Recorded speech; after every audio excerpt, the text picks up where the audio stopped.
A Prayer for Self-Love. Part 1. Love Lost. When you open your eyes in the morning, and your first instinct is to close them. When your skin constricts you, too tight in some spots, too loose in others. When the power you thought you had is tested and fails.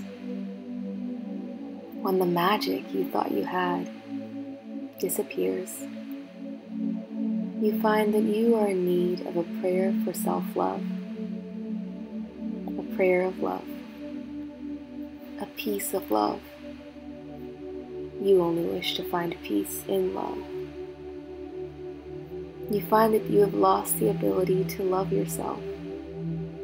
Your only real job, your only real responsibility, your only real connection to divinity.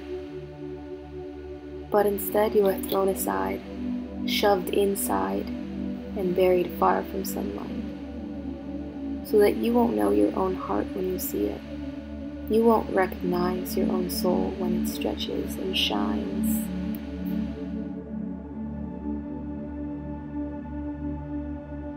Part 2. Hurt Love. How can there be love for self when you're filled with such rage for the other? How can you love yourself when there are people you don't love? When there are people you hurt? When you find that you're not ready to forgive the people that hurt you, that loved you, and cut you, that held you, then erased you. The people that gave of themselves to you, then gave their hurt to you, gave their rage to you, and gave their lies too.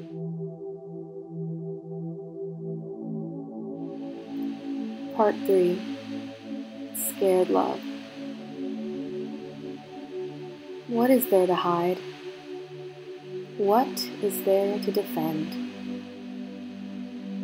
What happens when you share yourself, when you show the world your skin? But the world forgets to handle you with care. The world doesn't feel what's really there. Was it ever the world's job to love you? Or was it never granted with such a power, such an honor?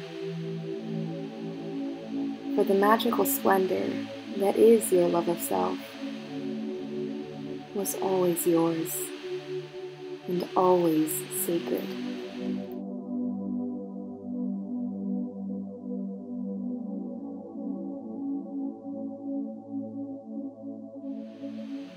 Part 4. Imagine Love.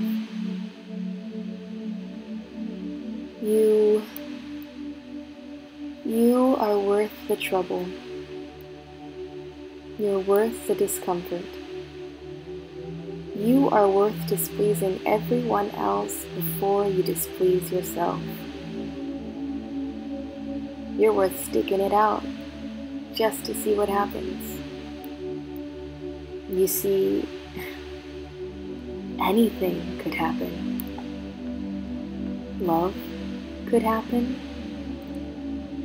You could happen. You could love.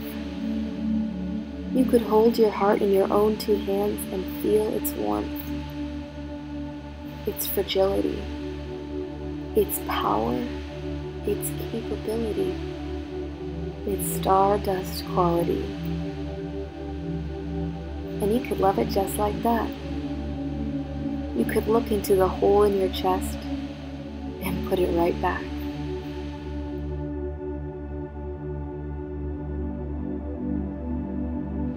Part 5. Practice Love. With your heart in your chest again, your skin returning to color, your limbs tingling back to life. Oh, you mustn't forget.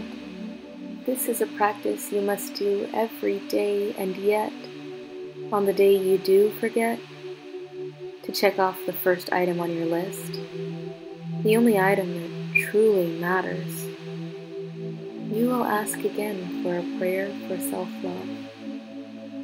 And you'll hear this song float in on the breeze. You'll hear this tale flutter on a bird's wing. You'll smell this citrus tingle in your chest. And you'll breathe out a light, crisp, warm breath of orange air. Because to trap love in a color allows you to paint it all over your walls. Smear it all over your lips. And throw it all upon your shoulders.